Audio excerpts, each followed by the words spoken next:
Nehaňte môj ľud, nehaňte Rusíni, ktorí svoj štát nemajú, ale kultúru sobie vžatý nedajú. Nehaňte ľud môj a nehaňte Rusínov, ktorí síce vlastný štát nemajú, ale svoju kultúru si zobrať nedajú.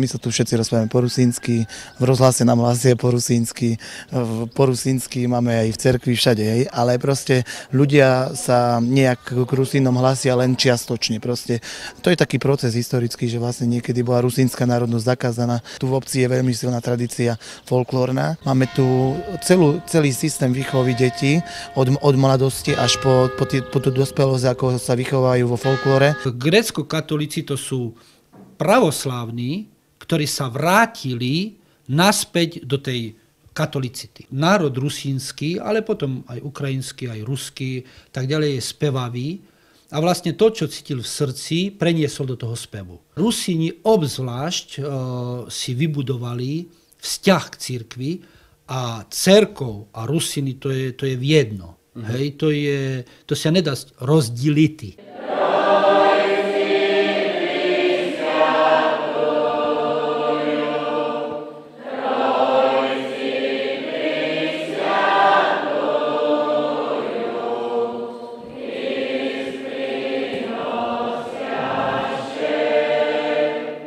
To, čo ste počuli dnes v chráme, to je bohatstvo, môžeme povedať, 1200 rokov. No, ja sa narodil tu, jak všetko, ako sme sa rodili doma, to v Kamiunci sa narodil. Čiže nie v nemocnici, ale priamo doma? Doma, to ja keď bol ešte, ja znam, mali, to všetko sme mali doma, a tak povieš, prez vojnu, prez druhú svetovú vojnu, ja bol ešte, mal len 5 rokov, ale pamätám, všetko švablíky kupovali a u nás variat gajs, to je ako petrolej, sa kupovalo ostatne, všetko bolo doma. Proste sú samostatný národ, ktorý nemá svoj štát. Hovorí sa, že Slováci sú holubičí národ, tak Rusíni sú o to viac ešte. Myslím si, že v týchto veciach Rusíni nikdy nič nezačali, žiaden konflikt, nikdy nejako sa nebojovali proti svojmu osudu, hej, stále sa prispôsobili, boli bití, tak sa zohli ešte viac a tak ďalej. By som povedal, že my sme veľmi mierumilovný národ, ale zase na druhej strane sme veľmi veselí a bohatý národ na tradície, na kultúru. Náš spev nazýva sa Prostopínie, to je taký národný spev, je najbohatší zo všetkých tých všelijakých byzantských variácií.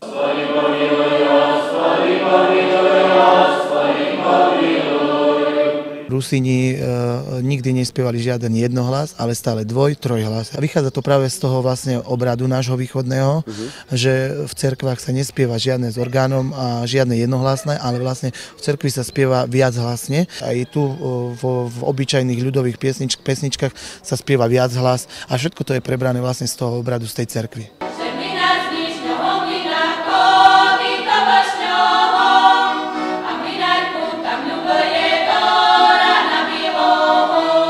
My sme pokračovateľmi prakticky Konštantína Metóda, Cyrila Metóda, ktorí tu prišli a však ste to počuli aj v cerkvi, my máme ešte cirkevnú slovanský jazyk, hej, čiže prakticky tu nástupcu tej staroslovenčiny.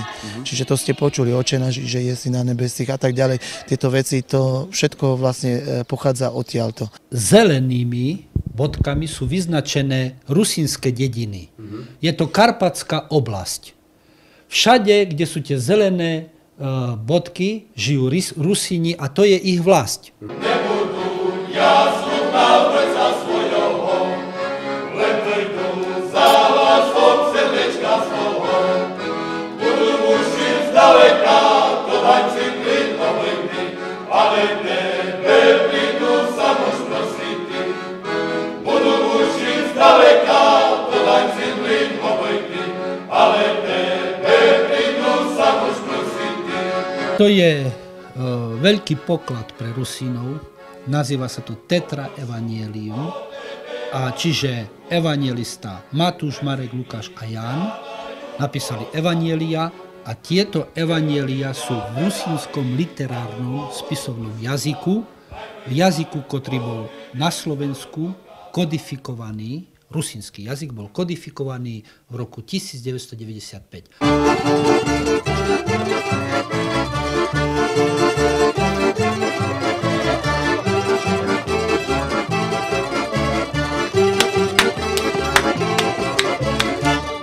Slovenský jazyk aj rusínsky jazyk má svoje dialekty a tie dialekty sa rozlišujú. Sú iné v južnom Poľsku, sú iné tu na Slovensku, napríklad tu severnejšie, potom sú iné tam južnejšie na Slovensku, okolo Medzilaboriec, okolo Snín ďalšie iné dialekty a Rusíni žijú napríklad aj na Podkarpati, na Ukrajine a tam majú úplne iné dialekty, ale navzájom sa rozumieme, len ten prízvuk tam je iný, pár slov je trošku rozdielných, ale rozumieť sa samozrejme rozumieme.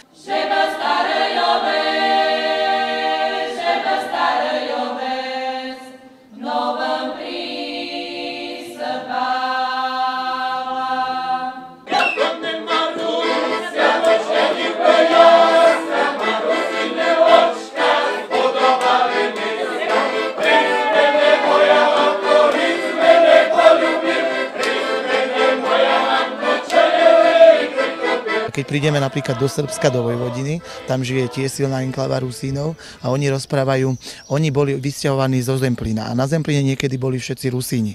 A títo Rusíni akože si toto tam udržali a oni rozprávajú tak, keby po zemplínsky, ale to je vlastne tiež dialekt rusínskeho jazyka.